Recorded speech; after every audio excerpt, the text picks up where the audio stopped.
सिंधु नदी जल समझौता को स्थगित करने की जानकारी भारत ने पाकिस्तान को दे दी है। हिंदुस्तान के इस कदम से पाकिस्तान में आने वाले जल संकट को देखकर पाकिस्तान बौखलाया हुआ है और इस स्थिति को भारत की ओर से एक तरह से युद्ध की घोषणा बता रहा है। दरअसल सिंधु जल समझौता भारत और पाकिस्तान के बीच आसमान समझौता है, जिसमें पाकिस्तान को तमाम एक तरफ अधिकार दे दिया गया था। खास बात यह है कि 1960 में समझौते की अस्तित्व में आने के बाद भारत की दृष्टि से इसको संतुलित करने की आवश्यकता लंबे समय से अनुभव की जा रही थी। बता दें कि समझौते के तहत 80% पानी पाकिस्तान जाता रहा और मात्र 20% पानी का उपयोग भारत कर पा रहा था।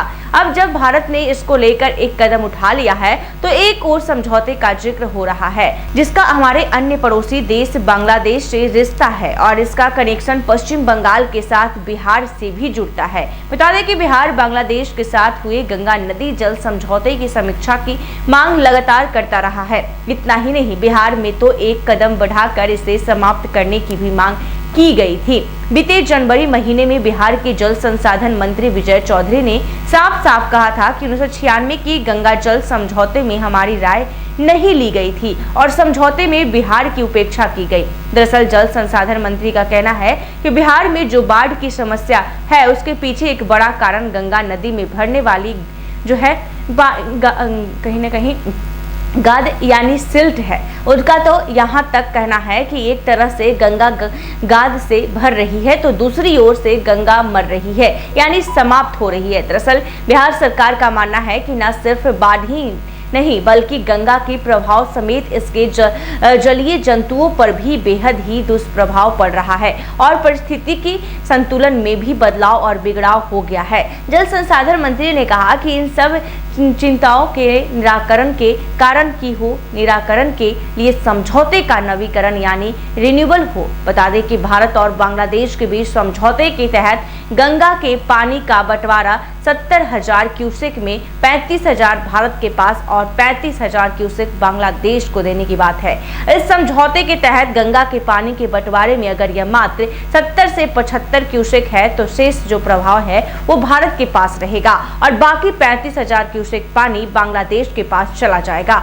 75,000 क्यूसेक से अधिक होने पर 40,000 की क्यूसेक भारत के पास रह जाएगा और शेष प्रभाव बांग्लादेश को जाएगा। अब इस बात की मांग इसलिए उठी है कि इस समझौते की समीक्षा 30 वर्षों के बाद होनी थी, जो 2026 में पूरी होगी। अगले वर्ष इस समझौते का नवीकरण होना है और समस्या के बिंदुओं पर विचार किया जाना है। बिहार का कहना है कि बांग्लादेश को गंगा जल की अधिकांश मात्रा बिहार देता है, जबकि गंगा नदी के किनारे वाले राज्य अपने यहाँ पर बेधड़क उसके पानी का उपयोग कर रहे हैं। वहाँ बिजली परियोजनाएं बनी हैं और बराज भी बने हैं। यही नहीं, बीज सिंचाई के लिए भी गंगा जल के उपयोग हो रहे हैं, जबकि बिहार को हर कार्य के लिए केंद्र से अनुमति लेनी पड़ती है। बिहार का मानना है कि बांग्लादेश जाने वाले जल का कोटा बिहार के साथ साथ उत्तर प्रदेश, उत्तराखंड, पश्चिम बंगाल के लिए भी समान रूप से तय हो।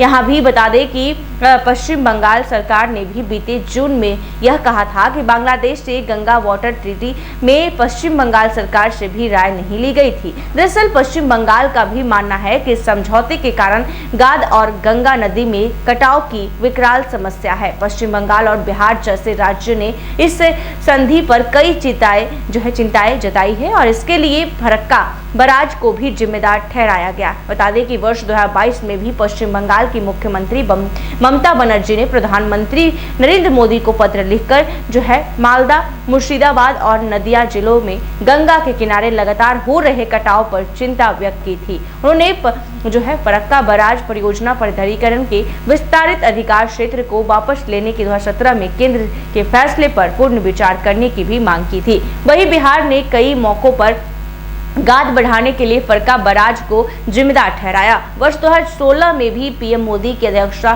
में एक बैठक में बिहार के मुख्यमंत्री नीतीश कुमार ने गंगा नदी पर फरक्का बैराज को हटाने ध्वस्त करने की मांग करते हुए कहा था कि इससे लाभ की तुलना में अधिक नुकसान हो रहा है। तो ऐसे में बता दें कि अब ये देखना होगा कि बिहार सरकार क्या कुछ इस पूरे मामले पर फैसला लेती है।